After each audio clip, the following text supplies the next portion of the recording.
Hello guys, this is Srishti Agrawal and I made a video ki how did I score 346 marks in CA Foundation, and you all requested for each subject strategy.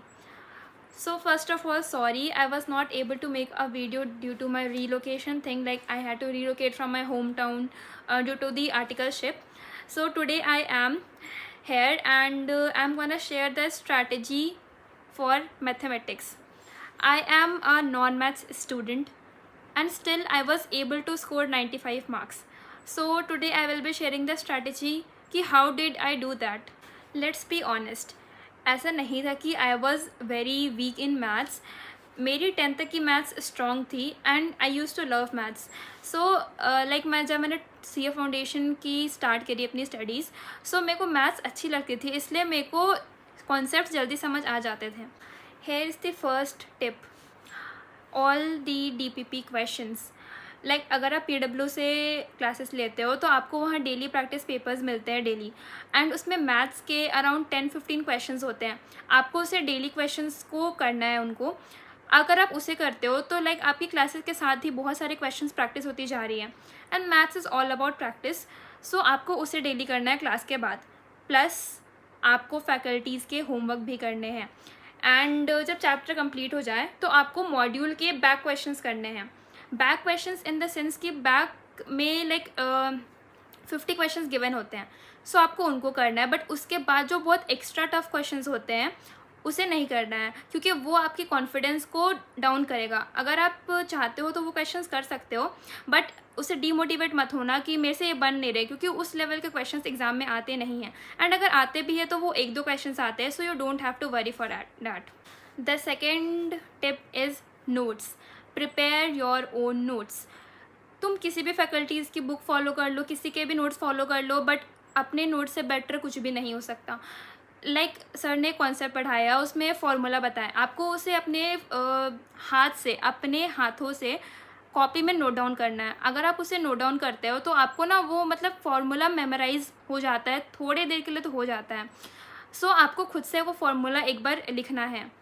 I know कि exam में formula नहीं लिखने होते, but अगर आपको formula ही याद नहीं रहेगा तो आप क्वेश्चंस कैसे सॉल्व करोगे.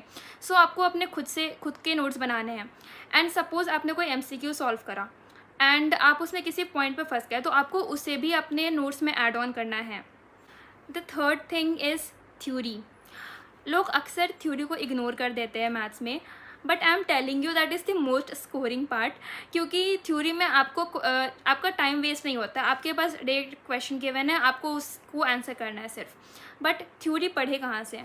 सो मैंने क्या करा था कि लाइक जब मैं PW से क्लासेस लेती थी उस टाइम पे उनकी बुक नहीं थी फैकल्टीज़ की, तो मैंने टेलीग्राम पे सर्च करा था, मुझे बुक एक PDF मिली थी CA प्रणव चंदक की. उसमें ना थ्योरी क्वेश्चंस भी कवर्ड थे एंड ये PYQs भी कवर्ड थे. सो मैंने उस PDF के सारे क्वेश्चंस को करे थे and I went to the exam and मैंने देखा कि थ्योरी के मेजॉरिटी ऑफ द क्वेश्चंस उसी से थे. प्लीज़ थ्योरी को मिसइंटरप्रेट मत करना. I am telling you theory in the sense कि वो होते हैं ना questions like how can mode be obtained, so the answer is histogram. So इस टाइप ऑफ थ्योरी क्वेश्चंस को स्टूडेंट्स इग्नोर कर देते हैं. बट ये होता है कि एग्ज़ाम में आपके क्वेश्चंस छूट जाते हैं ड्यू टू टाइम लिमिट. सो अगर आप इन क्वेश्चन को करते हो तो आपके विद इन द टाइम आपको मतलब 1 मार्क्स मिल जाएंगे अगर इससे आप सही करते हो तो. सो आप इन क्वेश्चंस को इग्नोर मत करना. Fourth thing is calculated tricks. Know all the calculated tricks and remember them. आप जब भी क्वेश्चन सॉल्व कर रहे हो सारे कैलकुलेटेड ट्रिक्स को यूज़ करो एंड देन क्वेश्चन सॉल्व करो. एट फर्स्ट आपको इशू होगा तो आप एक ये कॉपी या पेज ले लो, उसमें सारे कैलकुलेटेड ट्रिक्स को नोट डाउन कर लो एंड फिर आप क्वेश्चन सॉल्व करो. This will save you time, which is the most important thing in a MCQ paper. The next thing is about selective study.